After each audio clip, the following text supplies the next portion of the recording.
We're happening. It's happening. We're here. We are happening. We are happening. It is happening. We are here and it's here. Yes. The Two Gay Mats podcast. You sound pretty good, honestly. I'm taking deep breaths. Okay. Because if I don't, then I'll probably start coughing. Tell the people what's happening to you. Guys, I'm dying. Not true. What's really happening? I'm sick. Okay. They can hear it. It's really not that bad. It's not that bad today. So much worse. Oh, yes, it was. We'll talk about it. We will talk. I'm sure the people are on the edge of their seats. I don't know that they Matt are. Steele lost his voice again. But Has it happened before? Lost my voice? Like when we've done videos or a podcast? We filmed several Two Gay Mats videos where I have had my voice been gone into the rafters. And you're like, we're filming a video anyway. And I'm okay. We got to do stuff. We got to make content. I feel like it's much like a Big Brother season or a Real World season. Once we put those videos out, I have no memory of them. I'm like, oh yeah, that was great. I remember everything. Jesus.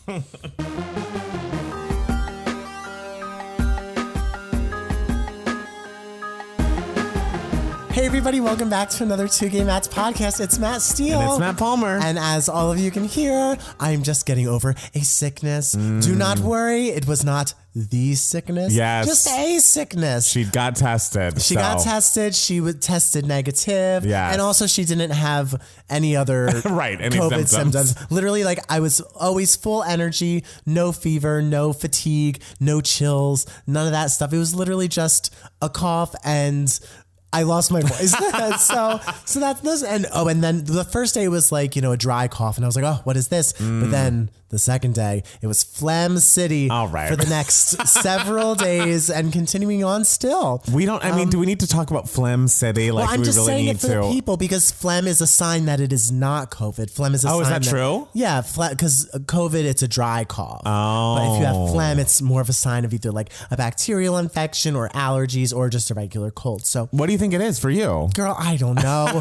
All I know is it's getting better now. Yes. And we're making it through the rain. And so which day did you wake up and you I can't speak? Was that Thursday? I had a bit of a tickle on Monday. And I was like, this is a bit of a tickle in the throat, whatever. We'll just keep an eye on this. We'll keep an eye on this. And then Wednesday, I was just like, oh, it's like something's askew. Sitting here, I just need to cough. And I could just feel the phlegm, or I could feel my voice being strained, and I was like, okay, whatever, I'll just take it easy. Yeah. And then Thursday was just like the voice is gone, and the cough. The thing is, during the day the cough wasn't bad, and especially when I went outside, because even though I tested negative, I was still just like, I don't want to go anywhere or be around people, so I'll just go on long walks by myself, stay away from people. Whenever someone was passing by me, I would cross the street. Remember how in the early days of COVID, when you gotta cross the street. It's like, I don't know what you have. I don't know what I have. Let's stay away. I was playing that game. And so when I was outside during the day, I didn't need to cough, whatever. But at night, right before I would go to bed, it would just be like, my body was just like, time to cough up a lung.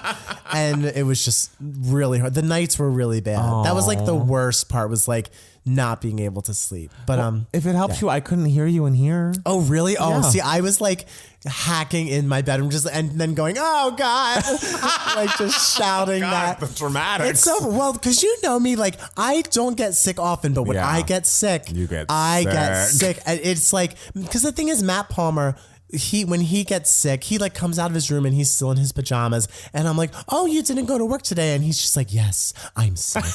And I'm like, it's true. I'm like, bitch, I don't believe you. You are acting and you look exactly the same. When I am sick, my leg is falling off. That's the thing. My skin is peeling off of my face. I am underneath the couch turning into a dust mite. For me, it's just I feel it. My throat feels weird. Let's take the day off. Let's use that PTO. Let's drink some, get some soup, stay in bed, have a lot of, liquids, drink some water, just sleep a lot. That's always my cure for any sort of sickness. Is just get in your bed and just go to sleep as much as you can. Yeah. So the thing is my sickness wasn't horrible. Yeah. But it's just very inconvenient. Yes. It's noticeable. Yes. You're always noticeably sick. I'm always noticeably sick. And it always sounds worse than it is. Yeah. It was honestly, guys, I'm this is pretty much back to normal. normal because when it was Thursday or whatever, I was like, oh my God. Yeah, I sound like a strangled rat. Yeah. But yeah, that was most of my week. Just I binged season 7 of Survivor, Pearl Islands, which I think is my favorite season so far. All right. I've seen 1 through 7. I enjoyed it very much. And I do low-key think that Lil was robbed for the win. She came in second. You're probably like 20 years later with this take. You know what? I absolutely am, because this was 2003. Well, there you go. But I was feeling those emotions today. But what else did I do? I also, before the sickness, I saw my friend Lauren defend her dissertation. Oh, wow. In person or on Zoom or something? In person. I went in person. Oh, my gosh. And I saw her go. She did a dissertation on Law and Order and showrunners and everything for television. And she passed, and now she's a doctor. Wow, Dr. Lauren, congratulations. Congratulations to Lauren. And she was in our Cats review video. If anyone is a faithful watcher, yes. She is the big Cats fan who I respect her opinion. But yeah, she's a big Cats fan and a big Law and Order fan. So love that. Her next paper, I hope, is about cats. Her first dissertation was about Law and Order. I hope she doesn't have any more papers. I hope she can just focus on getting married. But she loves academia. Oh. You know how there's some people who just love being an academic? I think she wants to work in academia. My mom was like that.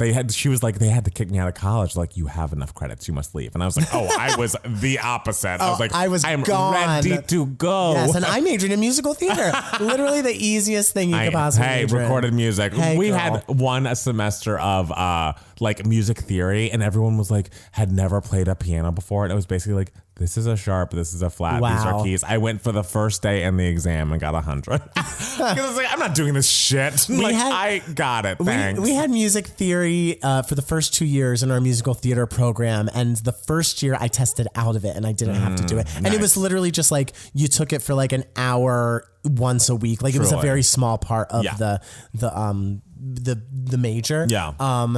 And the year before, as senior in high school, I took music theory in high school, so I was able to pass out of it. But then, of course, a year not doing it, I completely forgot everything. Right. And so I didn't test out of it for my sophomore year. So honestly, ours was so easy. It's like, if you've ever looked at a piano before, you could have tested out of ours. It was just so easy. Ours was like, transpose this in a different key. That was like how we tested out of it. I used to be able to do all of that stuff. Really? Yeah. And now I don't remember. I remember being able to sight read. I remember like auditioning for our audition only choir in high school and being able to like, all right, look at this like line of notes and just sing it. And I was like, I don't think I can do that now. I used to be okay at sight reading. I was a good sight reader, and I'm like, I really think I've lost that skill. I've lost so many skills. I used to, especially in musical theater, when we had to take voice and speech, we had to know IPA, the International Phonetic Alphabet, and translate like monologues into IPA, which is like basically each sound you make, ah, e, oo, whatever, has a different symbol. And there's like, I don't know, 40, 50 something symbols. Yeah.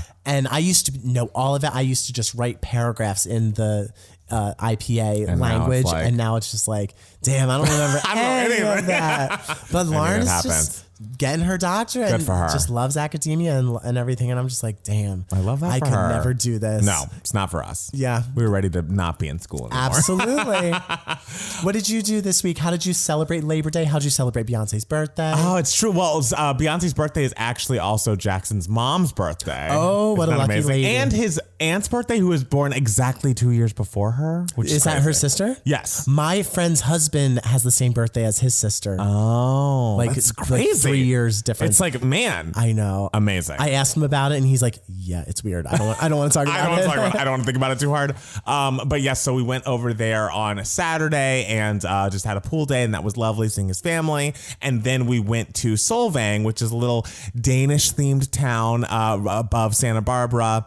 And it was lovely. It was very cute. We ate a lot of pastries and we had great dinners. And driving back, I came back with our friend Sarah, and we stopped in Santa Barbara for the afternoon and like just out on the beach with her dog. And sometimes you just you're in California and you just look at the mountains and the palm trees and the beach and the like water, and you're like, I just fucking live here. Like, it just it still feels weird to me. Like, I wonder if people that are from LA are just like, yeah, this is just what life is. Like, I guess when I first moved here, I told people I was from Atlanta, and they were like, oh my God, you were landlocked? And I'm like, what the fuck are you talking about? Like, people just can't imagine not having water by you at all times. Atlanta's not that landlocked. Right, I mean, you could get to the shore like in a couple hours. Yeah. I mean, you know, that's still kind of far. It's in far, my opinion, but like still, but it's just people are just like it's not like Kansas. grabbing their chest, like scared. But it's like still kind of incredible to me. Sometimes you look out at that water and those palm trees. It's like the palm trees specifically. I'm just like, this is a vacation. Like this is a vacation. We live right here. So I love having drivable. You know, I love being a weekender. And we found a cute little house. It was like a little tiny house essentially, and you bought it. We did not buy it, but we stayed in it for a night for very cheaply, and that was lovely. And yeah, now I'm back here and just caught up on my Potomac, and so I'm feeling great, ready to get back to work tomorrow. You know. Oh my God, I forgot to mention to the people, the long national nightmare is over. I found a home. He did it, guys. Jackson, honestly, mostly Jackson did it. But we have found an apartment. We have signed the lease as of Saturday. I have given our landlord, Dirk, the heads up that I will be out of the apartment. We need to start having a countdown of like our last time of living together so the people can be in this with us. We got to make content out of this. It is, let's see, you move out October 8th. Yes. So that is 1 month plus 1 day. Wow. I mean, it's a month countdown. I mean, 9 years is a good long stretch of time to live with someone. I know, and as annoying as we both are, and not kill each other. I know, it's impressive, honestly. Insane. Because we work creatively together. We live together, and still, are friendly. The way you described it, and we're friendly. Yeah, okay. No, it's really lovely. I mean, we've had such a time, and all good things come to an end. And of course, our apartment actually has a bonus bedroom. So if Matt Steele was a person who slept over, he could conceivably do that, but he hates to do that. He has to, even if he brought his toothbrush, it'd be hard for him for some reason. I don't completely gather it. Randomly spending the night at. It doesn't have to be random. You could plan to. Oh, if we planned and I had a couple days notice, yes, and I was like, okay, this is what we're gonna do. Okay. I'm gonna pack my bags and everything. All right. You're gonna be 20 minutes away. I was gonna say. But still, I'm not one to just be oh, I'm gonna crash here. I hate that. I'd rather drive home. And it depends on the time of night for me. And if I've taken, if I had something to drink, I'd rather stay over. But I agree. Of course, yeah. Going to bed and having not brushed my teeth I'm with upsetting. you. I don't want to do that. Yes. That's why you got to keep toothbrushes all around the city, just in case. I'm also better at staying awake than you are. Oh, much better. Much better. There comes a time of night or a number of drink where it's I've now fallen asleep. Yeah. The night is over now for me, so this is where I will be. And I, as someone who is always stone cold sober, yes, I'm always yep, I'm going home. It is 5 a.m. I am driving home. Goodbye. Even if I hadn't had a drink, I couldn't drive home at 5 a.m. No way. Really? Oh, I absolutely could. No. I mean, I truly would be more worried about myself behind the wheel when tired than depending on how much I drank. But that is just as bad as being super tired. Oh yeah, but I don't get if I can wake myself I'm good at it. Okay. Don't worry, ladies and gentlemen. I don't get behind the wheel tired. I must say, you sound like people who are I'm great when I've had a couple of drinks and I'm still driving. It's the same kind of. I've never done that. I know that, but it feels like the same argument. So I'm worried for you and others out there who have that feeling. It's the guy I was previously dating. Yes. The last guy I was dating. The one we like or one we don't? We like him. Okay. We love him. He's coming over tomorrow actually to help me caulk the bathtub. Oh. Guess how many caulk jokes I made? I mean, more than with is him. Necessary. Yes, we're not dating anymore, but he's still helping me caulk up my bathtub. Uh-huh. Anyway, the first time I fell asleep at his place, we had a romantic night, and Jesus, and Mariah. I had fallen asleep, and I wasn't ready to spend the night. I wasn't prepared for it. So I woke up at 3 a.m. and I was just I need to go.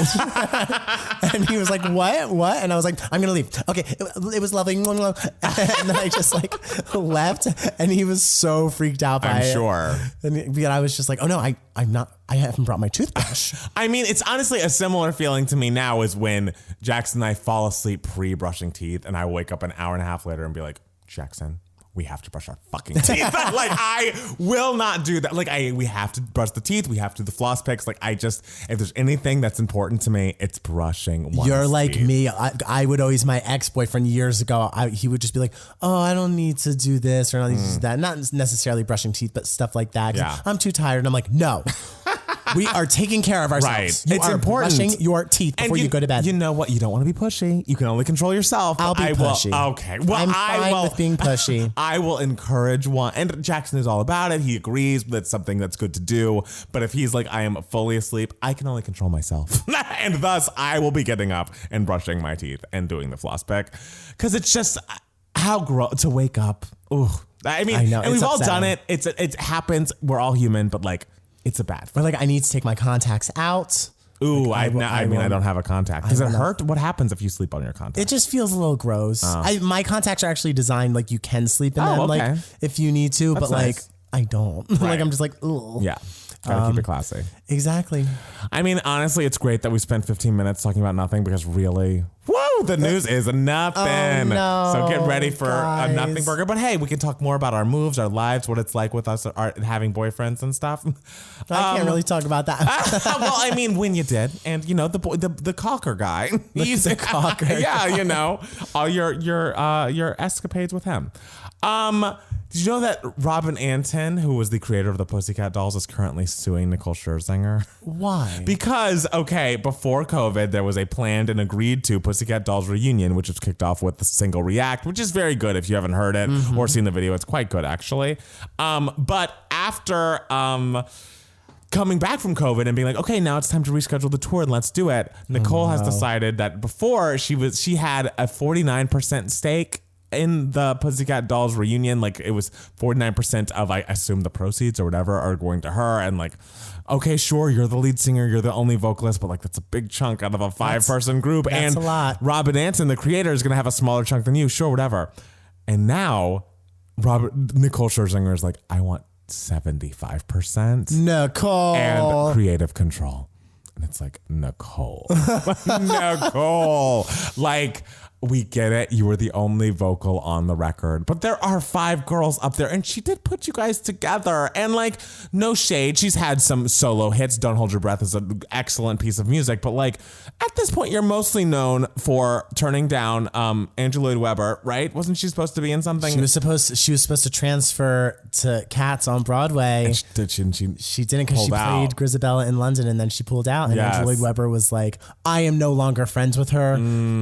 I love Leona Lewis because Leona Lewis replaced her. And I mean, it's that and like being on X Factors around the world, like as a judge. And I think maybe she's one of the judges on The Masked Singer. I feel like she's mostly a judge these days. So it's not like, I mean, of course, she's the biggest name. She is the draw. And again, the only vocalist on the records. But 75% is brazen. That's a whole lot, right? Especially because like how many people are going to be a part of this tour beyond just even the Pussycat Dolls, like the musicians, the songwriter, I don't know, the choreographers, like the director, like I don't know. Okay, it looks like she wants to be a 75% owner, so I don't know if that's just of the Pussycat Dolls and the final decision maker. So maybe that doesn't cut into like the crew and all those people. And everything. Okay, but it still is like, girl.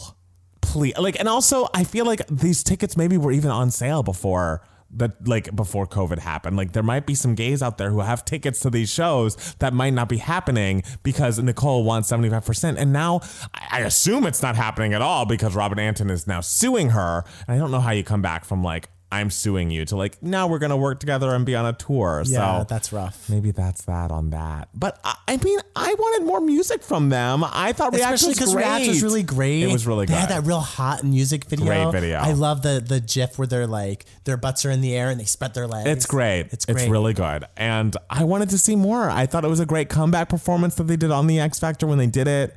I don't know. This is just unfortunate. And like, also like, girl. Like, I mean, maybe she'll come out with a statement and explain what's really happening, but because what it looks like from this suit is kind of a mess. So I guess we'll see what goes on with that. You know, we wish well to all of the Pussycat Dolls, especially the other dolls who are like, I really have nothing else going on. Like, yeah, and also like TikTok, like you guys are dancers. I know. And not that they're old or anything, but like, for a dancer, dancers retire at our age. Yes, exactly. Like dancers retire young and everything because their bodies can't do it. I'm freaking of a certain age that's still young. Okay. And I hurt my back this week and I'm just like, oh, I hurt my back and was sick. It was How'd awful. you hurt your back? Oh, it's embarrassing. I was watching Survivor and I was imagining what I would do if I won Survivor. And so I started jumping up and down and that's how I hurt my back. Okay, I don't think you can call yourself young anymore. That is literally Yeah. okay. Yeah. So for like 3 days on top of being sick, I was like, my back. Were you in the living room just watching Survivor and thinking, what would I do if I win? Well, I paused Survivor and gave myself this moment to use my imagination and act this out. And you weren't home. Of course. This is what I do when you're not home. I like act things out. Wow. Yeah. I didn't know that. I'm an actor. This is what we do. Okay. Like you sing. I do, but I sing when you're here. Yeah. Oh, don't worry. I act things out when you're here. It's just in my bedroom or in the bathroom mirror. Got it. I'm in the bathroom for hours. What do you think I'm doing? Acting out in front of the mirror. Okay. Like doing monologues. Well, I'm sorry that now this is a painful process for you now that you've hit that certain age. You know, it's all downhill from here. In very sad Housewives of Atlanta news, Nene Leakes' husband Greg, who is one of the most wonderful and like there for their wife husbands that's ever been on the show, passed away this past week from colon cancer at 66. That's a shame. It's such a shame, and it's very much, I don't know, it just like makes you remember all of the ways that like he supported his wife even when she was wrong, and even when she was like not, I don't know, she was kind of in a Jill Zarin of her season. She's obviously no G, lasted a lot longer in her franchise than Jill did, but was never, I feel like she was on the right side of history a lot of the time, but a lot of the times on the wrong side of history, like really saying harsh things, getting people really mad at her, and he always had her back and always loved her so deeply and like so unwaveringly. It's just like the kind of husband any like giant personality would want, you know? And it just is very sad. They've been together for such a long time. I believe they got divorced and then remarried at a point. It's just like, I think I remember that. yes, they had a whole wedding special and everything, and I feel like there's been so many postings of them just like at R&B shows dancing together and him like lip syncing like the songs to her about like how much he loves her. It's just like he just really loved his wife, and you could tell throughout the entire series. So he'll be very missed. I'm very sad for my condolences to Nene and the entire Leakes family, because that is sad. I have a question for you. Mm-hmm. What do we think of Miles Teller? I mean, I saw what happened this week, and I was just like, Miles? So, okay, apparently Miles Teller has tested positive for COVID after refusing the vaccine, and he is on set for a Paramount Plus series called The Offer, and the entire series was shut down after a production member tested positive, and the source close to the executive team says that the COVID patient is actor Miles Teller. He is not vaccinated, supposedly, and he wouldn't even get the test. Now he's brought the virus to the set, and the whole set had to shut down. He wouldn't even get the test? I don't know how that even, that's the quote I am reading. Miles. Jesus. Miles. Jesus. Is Miles an anti-vaxxer? I don't know, girl. I don't know him. He's in your world and you love his. He's not in my world. You guys are both actors. I have a lot of contacts in my phone, and he is not among them. However, yes. one of my best friends, Fernando, played the Latino version of Miles Teller in the Fantastic Four movie. So he maybe is. Like, is there a Latino version of in the Fantastic Four movie that Miles Teller was in? Yeah.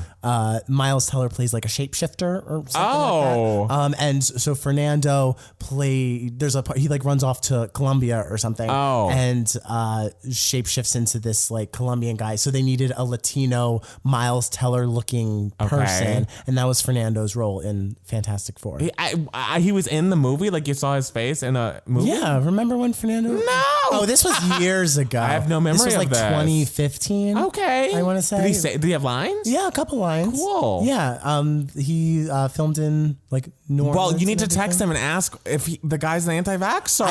I think he met Miles Teller for like 5 seconds. I think he like talked to Jamie Bell more than Miles Teller. He said Jamie Bell was very nice. Is he the dancer? Was he in About a Boy? He was in Billy Elliot. Billy Elliot. Okay.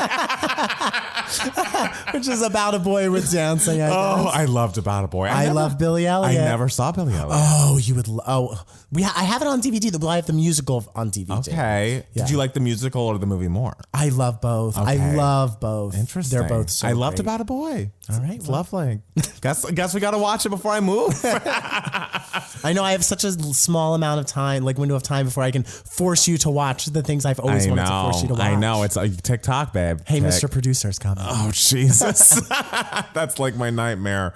So if anybody has Miles's ear, tell him to get vaccinated, because this is not it. Yeah. Lady Gaga's remix album Dawn of Chromatica came out. I listened to it on my big long walk. How did you feel? I liked it. I thought it was fun. It's fun. I love the Rina Sawayama verse on Free Woman. Yeah, I really like. Oh, there was one that I really liked. I liked. But you know how I feel about Plastic Doll. Plastic Doll. That's that the one. remix is fucking That remix great. is excellent. It's so good. Yeah. I haven't gotten to the 911 with Charlie XCX. How was that? I like it. Yeah. Yeah. Okay. I think Plastic Doll is the remix that most.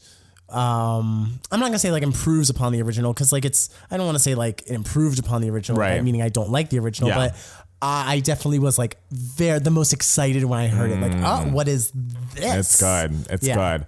The monsters are a little mad, I guess, about the version of the House Labs version of Babylon is not the version that they were expecting, which I think had a Bowie sample in it. It's just, I feel like there were so many different versions of Babylon that had been leaked on the internet and they wanted one specific one. And Blood Pop was this was the version that I actually sent to House Labs. So the House Labs version is this version. They're like, we hate it. so I feel like you can't win for losing. But I also like that Babylon with Brie Runway. Brie Runway, I stand by as someone I really need to get more into. I don't know how much music she even really has, but every time I hear her or anything, I'm like, she's a fucking star. Yeah. And her videos are amazing. I like her. It's another week, and Lil Nas X's album is now, which means that he's going to spend the week trying to make everyone angry. The thing is with this, I don't even understand why people are angry about it. It doesn't make any sense. It's silly and ridiculous. Right. It's him pregnant. Yes. And that upset. How am I going to explain? I saw a comment that was legitimately, how am I going to explain this to my child? Isn't there a rapper or something, Boosie, I think his name is? Oh my God. He's talking shit all about Lil Nas X. Anytime anything gay happens, he has a whole fucking monologue about it. Boosie is, I don't even know his music. I just know that he is a homophobe that is has a Google alert for gay hip hop, and anything that happens that falls under that purview, he has something to say about it. It's buddy, you need to cool it. You gotta get a hobby. Just scroll past. Scroll past. How does this affect you in any way? In no way. It's crazy. The thing is, the people that are so upset with Lil Nas X showing a pregnant belly, it's kind of just you realize you are doing exactly what he wants you to do. You are giving him what he wants. He's a professional troll, and you're just willingly getting trolled every single week. Yes, because they're what is he promoting? And it's you want to know what he's promoting? His fucking self and his album. That is what he's doing, and you are just giving it to him. So if you really want to stick it to him, I don't know why you would, because he's fucking awesome. But if you really want to stick it to him, don't talk about it. I know. But I mean, you're talking about it. Every time it really makes me happy, truly, to see people get bent out of shape about it. So I hope they still do. Because it's honestly how do you not look at the People magazine spread of a pregnant Lil Nas X and not think, this is so fucking funny. It's hilarious. Ridiculous and hilarious, and I love it. It's great. Icon. I'm so excited for that album. And what else? Because the thing is, we're still a couple weeks out before the album. What's he going to do the night before? I don't know. And I told you this. I'm worried that he's moving the OC, and that he's just powering through every ridiculous marketing thing one can do to promote themselves. I'm what by album 3? What's he gonna be doing? It was Lady Gaga at the beginning with her outfits. It's if you wore a meat dress before the re-release of your first album, where are we going to go? And I guess we're going to A Star Is Born. Well, I mean, the thing is, in this day and age, you can't afford to be pragmatic with how you promote yourself. True. Because you can't be I'm going to do this really crazy thing 5 years from now. Because it's true.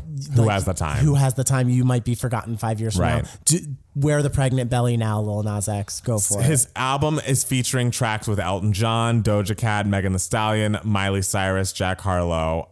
It is odd that I feel an industry baby, he has a line I need a song with Nicki. And I'm I can't believe Nicki's not on this album. Because he's famously a barb. Before he became famous, he had a whole Nicki Minaj stan Twitter account.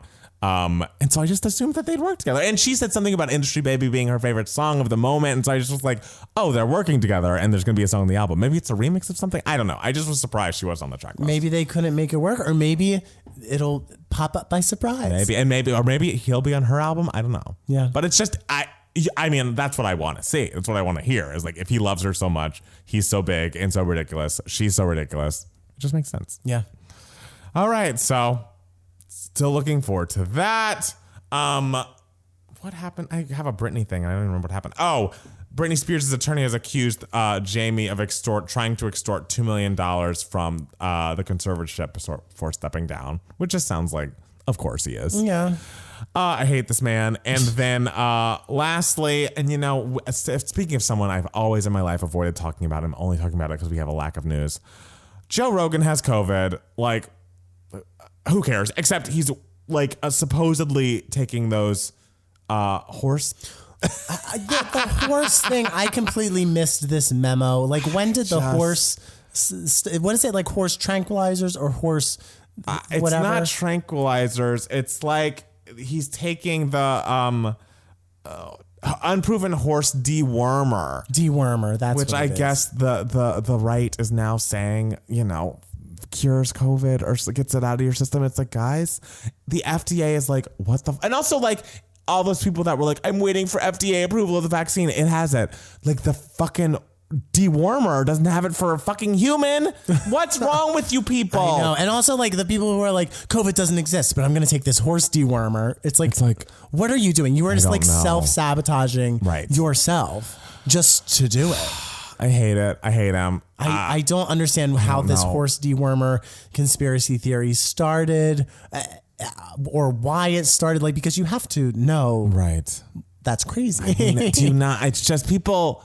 One negative thing about everyone having a voice is that, like, so much, I mean, obviously, but it's just there's so much misinformation out there. And the fact that people can convince themselves of like things that are like blatantly, obviously idiotic is just terrifying to me. It's like, what are we going to do? Yeah. I don't know what we're going to do, but you know what? I got my shots. I did too. I'm feeling okay, but I will be feeling great this time next week. That's true. To quote Mariah at New Year's Eve, just don't get any better. Just don't get any better. She knew, because it really doesn't. Sometimes you just got to sigh, put the mic down and go, it just don't get any better. And then fly off to Aspen a couple hours later. Yes, with your hot dancer boyfriend. That was the best thing about that night. Was like everyone, she like totally had this performance and then everyone was talking about it for hours. And then just like a couple hours later, she was texting pictures from Aspen. Yeah, she's like, look where I am. Because she was immediately was just like unfazed. I fully don't care about this. That's the best part of her book, when she's like, and people also, I guess, want to hear about this one time I performed at Times Square and it didn't go great. And it's like, I truly didn't care about that. None of that made a difference to me. Iconic. And I guess that's all I have for News for Idiots. Do you have anything else you want to talk about? No. No, it is. That's a no. All right. So we're going to take a quick break and be back soon with more 2 Gay Mats, the podcast. We're back, but my voice is not. Oh, well. We are at Email My Heart, the section of the podcast where we answer some questions that you guys might have. Yes. You can be a part of Email My Heart if you email us at 2gaymats@gmail.com, 2 spelled TWO. We got a lot of questions this week again. I love that. And we'll have a number on the back burner. Yes. So the first email is from Becca. Becca's subject line is Girl What?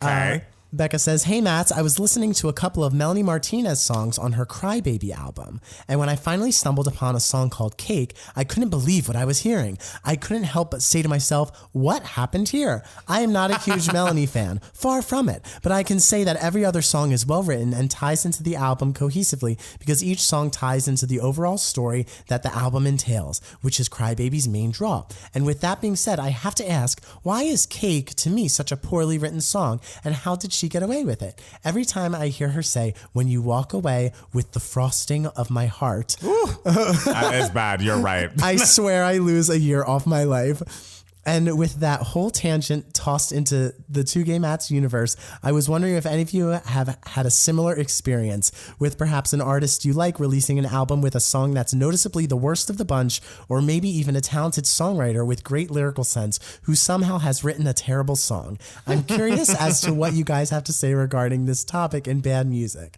Okay, so like a great songwriter, like what is a song that is so horribly bad written by an amazing songwriter, or a song, I guess, that is on an excellent album but just like sticks out as like the bad, like a really bad song? Do you have one in mind? I need a second to think about it. I have one in mind in terms of a song that is on a great album, like a flawless album, but it's just a what were we doing here? Yes. And it's a recent one. Guys, Future Nostalgia is an excellent album. Yes. Excellent. Almost flawless. Yes. Except, Yes. what were we thinking with Good in Bed? What were we thinking? First of all, the song sonically does not fit in with Future Nostalgia. Has nothing to do with that. In the slightest. There's a great point. Second of all, holy hell, this song is bad. It's bad. Like, it's bad. It's just like what that chorus melody makes me want to bash my head into the yeah. First of all, and the sad, bad, mad rhymes. You it's hate like, that. if you're going to use a sad, bad, mad rhyme, at least have the melody be great. But Good in Bed is just like so grating to me. It just doesn't work. And I'm like, what happened? That's a great question and a great point, because yes, that whole album is so specific and so like focused as far as what the sound is. We don't talk about it enough. Like, I'm surprised that more people aren't like Good in Bed. I know. What's going on? People accept Good in Bed for what it is. And that's wrong, especially because in the 12,000 new versions of Future Nostalgia that got released, there were really good songs that fit the sound of the album that could have been put in place of it, and then the album would have been so completely perfect. Right.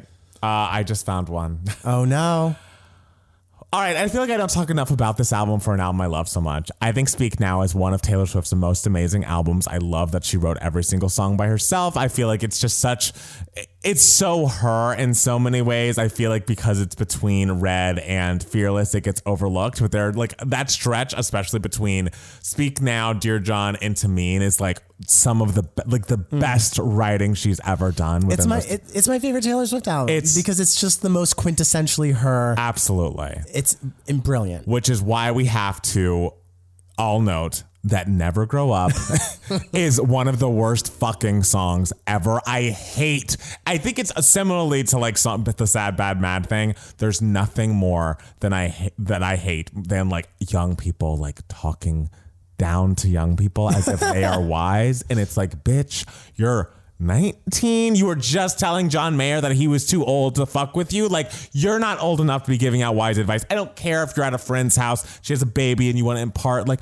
oh, keep smiling. I literally have listened to it like 3 times because I can't even give you a lyric because every time it starts, I'm like, absolutely not. I also don't, I know we're saying one song on the album. I think the song about Kanye is a little overwrought. The like, you're still an innocent. It's like, I think it's nice. And like, of course she had to perform it at the VMAs, and it's like, this would be great if the song was better. It's just, and again, I love that album. I think that Last Kiss, of course, oh my God. Fucking classic. That bridge in Last Kiss, there has never been better writing. Period. I love that title track. I also love the first single, Mine, deserved more. Excellent. I feel like that was a giant hit that people undervalued at the time. I think also something that I'd like to point out is, even though this is not one song on one album, I have never been able to wrap my head around, and I realized that this was 10 years after their last album prior to this, but TLC put out a self-titled album in probably 2015. Mm-hmm. And they were like, and they had a great first single on it. It was a song that featured way back with Snoop Dogg. It had like a throwback feel. It was like an urban R&B hit. It just was like, this is the exact kind of music that like an adult TLC should be making. And then the album, it sounds so cheap. The production, I feel like half the production was done by T-Buzz's brother, which is like, okay, that's a problem. And then also I think the second single is a song called Haters, which sounds like it belongs on Kids Bop. I believe it is a cover of another girl group from Britain's song. It's horrible. The video is embarrassing, includes like fan footage. And I'm sorry, I know everyone's got to do what they got to do, especially during COVID times. Nothing worse than a music video with fan footage in it. It's like, I don't care about what your fans are shooting on their fucking iPhones. No, it just... For what incredible albums, even 3D, which is not like their best album or anything, but the TLC great albums are so fucking great. Like, you shouldn't even just put out Way Back as a single and be like, this is our final single. We love you all. Yeah, we did a song. I've never been able to wrap my head around that album and that whole release and like what happened there. It's so upsetting. It just is so cheap. It was so cheaply made, and nothing about TLC should have been cheap. No. I didn't listen to it, but now I'm kind of tempted to listen to it. It's upsetting. I'm kind of excited. Well, good luck. Also, The Girl Is Mine, of course, is horrible on Thriller. But I was talking to someone, and I talked about that song like not comparing to the rest of Thriller. And they're like, that's one of my favorites, like Michael Jackson songs. Who said that? Oh God, I forget. A straight. Okay. Is this the same straight that thought that Britney Spears was not the artist of the 2000s, but Maroon 5 probably was? No, I have not talked to that straight in years. Good for you. You got to cut out the fat.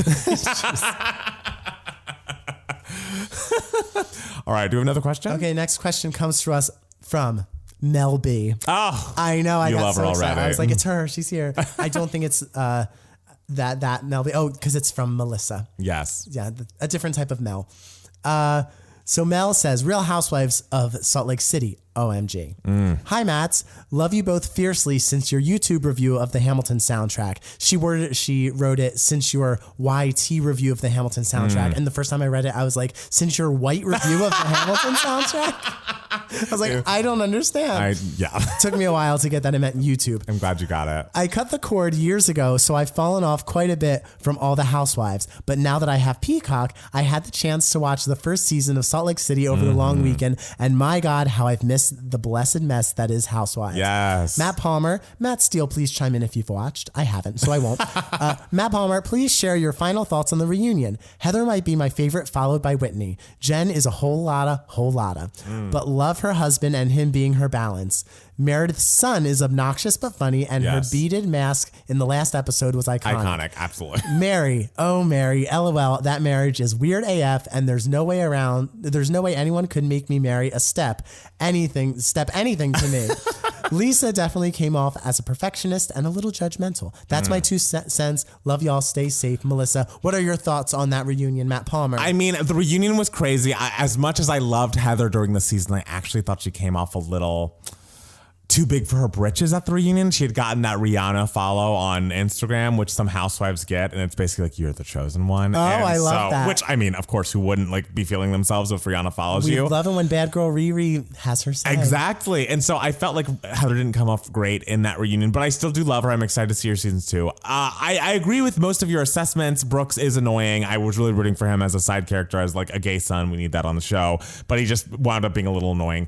I just think it's so interesting that it sounds like you're sending this email from the void. Like, have you not been keeping up with what's going on with Jen Shah? Like, the fact that she is being like federally investigated, and that the whole, like, I believe the first, I don't know this to be fact, but from people who have seen the first episode of the second season, and they're like, the first 2 minutes are the most explosive things I've ever seen on Housewives. I'm pretty sure it starts with like a flash forward of the feds breaking up the scene to find Jen Shah and arrest her. Damn. Like, I of course agree with your assessments, but I'm so focused on what's happening with this case and what this second season's going to be, and the fact that like this woman could be like, it's not like, oh, Erica Jane, like her husband's done this horrible thing, she might get wrapped up.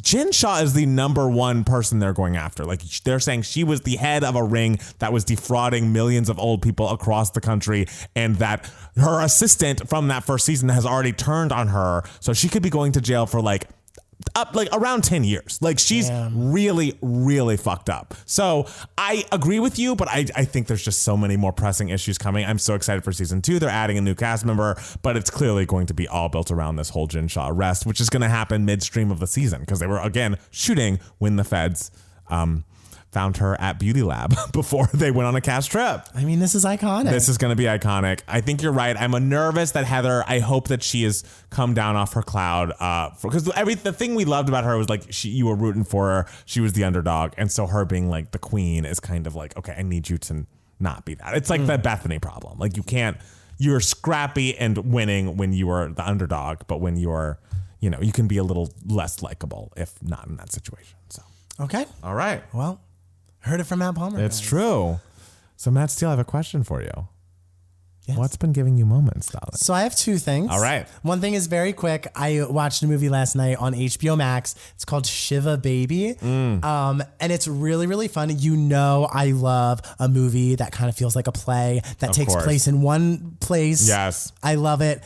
So it's about a young Jewish girl who just graduated college, doesn't know what she's doing with her life. She's a sugar baby to this sugar daddy guy who like pays her to have sex with her and everything. Yeah. And she goes to a shiva where her sugar daddy shows up. No. And so it's basically her trying to navigate, what am I going to do at this Shiva with all of my Jewish relatives like yapping about how I'm too skinny and like oh my God, telling me how I need to gain weight while like my sugar daddy's here with his wife and baby. No. Yes, the wife is played by Diana Argon, from Glee. Yeah, from Glee. Wow. She's really great. Everyone is really great. It's really fun. And it's directed by Emma Seligman. I believe it's her directorial debut. It's on HBO Max. It's super like intense. It's kind of like a thriller, except it's not. It's like a really dramatic thriller, which makes it really funny. It's only an hour and 17 minutes. Oh wow! So like it's real quick. I definitely recommend you check it out. My second thing. I am so sorry, listeners. It's a big brother. It is. Okay. I'm so sorry to be doing this to you again. Here we go. But you know how I've been saying this season is good, but what needs to make it great are a villain, which like I said we got last week. With Sarah Beth? With Sarah Beth. Yeah. Who is now outside of the house. And B, the thing we needed was for something to go wrong, like a plan to go wrong. Because so far, everything has been going according to plan and no one has had to really scramble. Well, spoiler alert, guys. So if you're watching and you don't want to know, skip ahead. But this HOA train by Tiffany could not have gone more wrong. It's the most tragically wrong HOA train that has ever happened. What happened? Devastated. I am crying. So all season long, if you couldn't tell by now, there's been one alliance of 6 black people called the Cookout. Yes. And they have each other's backs till the end. Their main goal is to have a black person win. And the way to guarantee that is to make sure all 6 of them make it to the final 6. For sure. So Tiffany, who's kind of the mastermind, the strategist of everything, she came up with basically the big plan for the Cookout, which is similar to the Brigade's plan in season 12 years ago, where each one of the 6 people has a specific partner that is not in the Cookout. And so they each are getting rid of each other's like partners one by one and everything. Tiffany's partner is Claire, which is my girl, Claire. my 5'11" 3/4 bisexual AI intelligence queen. She and Tiffany since day one were best friends, and their friendship is so genuine and beautiful. Oh no! Well, there are only 2 non-Cookout people left in this house. Alyssa, who is Xavier's, that's my not her, Alyssa. Yes. According to Wikipedia, the Xavier Musketeer. Oh, girl, Alexa, stop. All right. Well, I'm not saying the A word anymore, but now you know who I'm talking about. So Tiffany, one head of household. Yeah. We're going to throw it to Azza, but Azza fell off too early. So Tiffany was like, well, got to win it for myself. Right. So of course, Claire was like, yes, I'm totally safe. So Tiffany was like, okay, I'm putting up Xavier and the A word. Yes. And we're going to get rid of the A word. Yes. Well, the A word won the power of veto and is able to take herself off the block. So the only other person who Tiffany can put up is her best friend. Did she do Claire. She did it today. Oh no! But yesterday she had to tell Claire, because the thing is, the Cookout is a complete secret. Yes, no one knows. No one knows they exist. They don't even like each other. Like they're all just so. The only tension that has been on the show has been between them, but they're still just like, but we got to do it for the cause. Yes. For the cause. We get so mad at each other, but it's for the cause. They don't even like each other. It's so funny.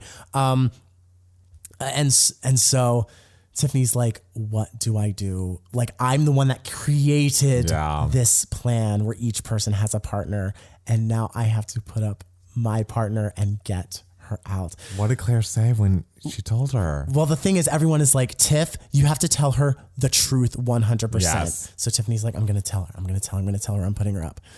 So Tiffany sits her in the HOH room, and Tiffany's like, Claire, when I entered this house before I met you, I told myself I was going to play a certain way and that there was a cause I wanted to fight for. And she's like, so now that the A word is going to take herself off, the only people I can put up are Hannah, Azza, Big D, like all these people who are in the Cookout and everything. And she's like, and I told myself I would not be responsible I cannot be responsible for one of them leaving. I mean, especially, and Claire knows what Tiffany's she's talking about saying, because yes. last season, Davon, there were 4 black people in the house, and Davon was like, I, in good conscience, like, even though I do not like David, who was another black guy in the house last year, she's like, I, in good conscience, cannot go after him because a black person has famously never won this show after 20 years, after 2 decades. I cannot go after him at all. Did Tiffany say that there's an alliance between the 6 of us? Well, oh Lord. So Tiffany's just like, so Claire, even though I really wanted to ride this out with you until the end, there's no one else I can put up. And Claire was just like, you're putting me up? No. And Tiffany's just like, yes. And Claire's just like, and Tiffany is insinuating people are going to vote out Xavier, who's big, strong, and strapping, and playing the best game, and they need to get rid of him. Yeah. Because he will win. Yeah. And Claire's just like, they're going to vote me out. They're going to vote me out. And Tiffany's like, you don't know that. Girl. And so Claire just goes, are you in an alliance with them? And Tiffany goes, no. Oh my God. And you just heard, like, all of the feedsters were just watching this, and you could just feel all of them go, Tiffany, no. Why did she lie about like, that? Her chance to, like, save her, like, relationship with Claire was to just say, Claire, I've been in this, like, you know the cause. Why wouldn't she? Why wouldn't she just say it? I don't know. I don't know. And so then Claire just breaks down and just hysterically cries, and Tiffany starts hysterically crying, and Claire just goes, I would never do this to you, Tiff. And Tiffany just goes, I know.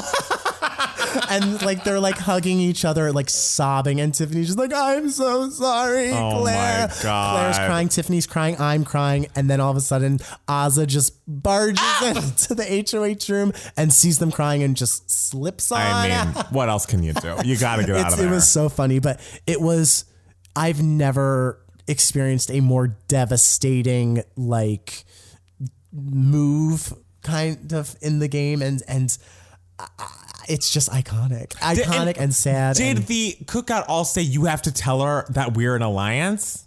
Like, there's an argument like amongst them, like should Tiffany tell her? Should Tiffany not tell her? Some of them are like, Tiffany needs to just tell her. And some of them are just like, no, because then you're throwing all the rest of us under the bus and everything. Under the bus how? Xavier was being very frustrating this week because Tiffany has sacrificed a lot for this alliance. She has made so many moves for the betterment of the Cookout Alliance that actively harms her personal game. So what I love about Big Brother is how each season you can watch it and analyze like how society works in various different reasons. Like 2 seasons ago was all about like implicit bias and everything. 2 seasons before that was about like bullying and everything. And which season was the racism? I mean, there's racism on a lot of seasons, but the season where the racism made the headlines because Twitter became very big was season 15. Yes. But the interesting thing that people can debate about this season is like the idea of working for the betterment of a group or working for the betterment of your own individual success. Right. Because for some people, it's really, for Xavier, the group thing is so benefiting him. For Tiffany, she is just destroying, and everyone's so upset because everyone wants Tiffany to win. Yeah. Because she's not playing the best game, but she's playing the most excitingly strategic game. Xavier's playing the best game, but it's not as exciting. It's boring, So people are really rooting for Tiffany, and this really just sunk it real bad. So it's just, we got that emotion finally in this season. We got the tears. We got the betrayal. The betrayal of Claire. My queen will just go down in history. Ooh. And the thing is, Claire is so cool about it. Because she knows, like she knows the optics of all the seasons prior, especially last season.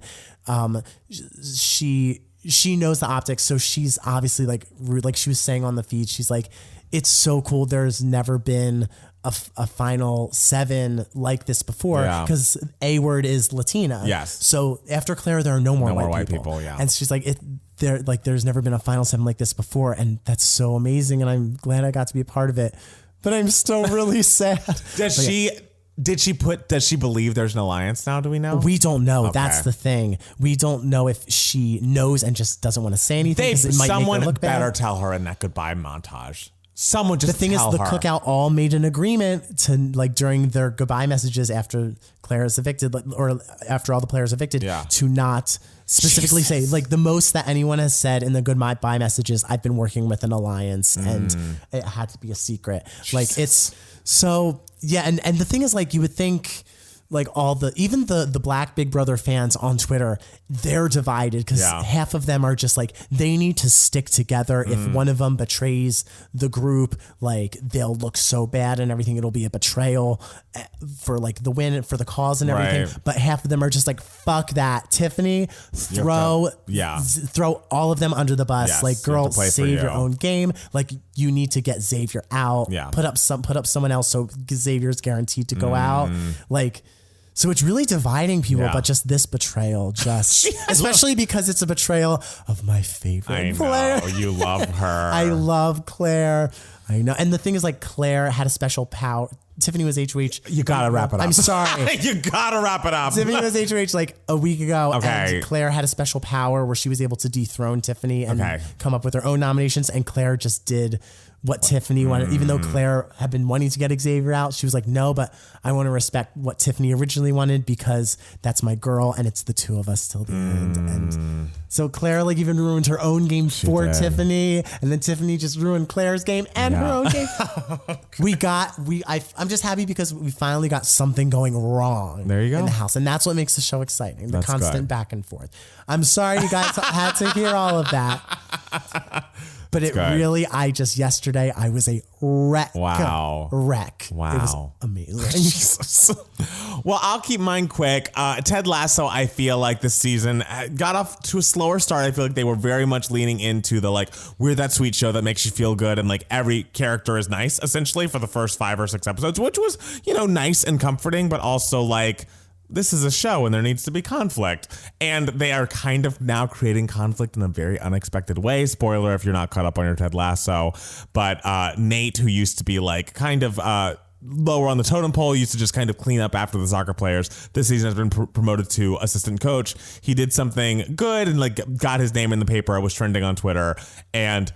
But his dad is still not proud of him and is still, like, overlooking him. And then Nate is kind of lashing out first at one of the players and, like, kind of cutting them down to size because his dad is not really supporting him in this way. But then also the guy that has taken over his whole job, like, kind of cleaning up after the players, he is really shitting on in a hard way. And to see this guy who was so sweet and docile in this very sweet and docile show be a complete fucking asshole. I love that. It's just, like, especially after, like, truly 5 episodes of, like, we're all friends. Like, literally the log line should have just been like, we're all sweet friends. And that's like amazing. This sweet, like, unassuming, docile guy is being such a fucking dick. I love that because it's like the sweetest of them all. I know.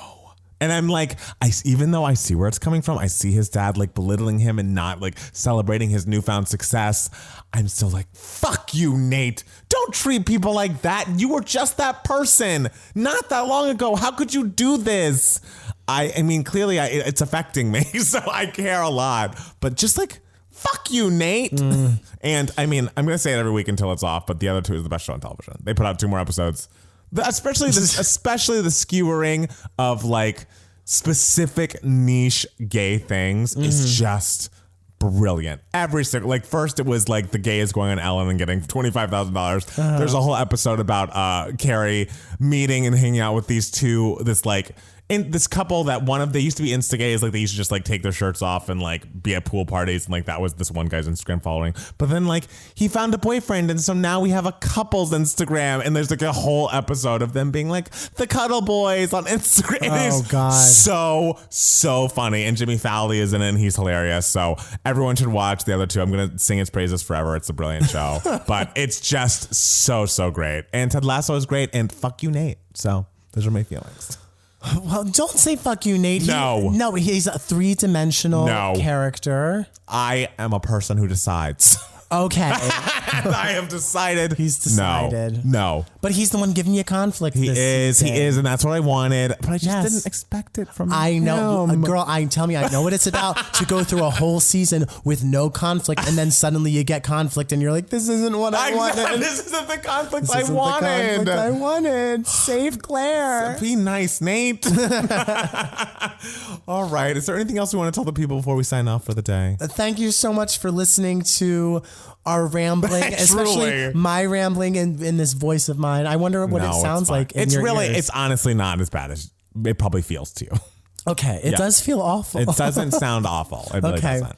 All right. Well, let's get Matt steal some tea, and we'll be back next week with more 2K Matt's the podcast. Bye, guys. Bye.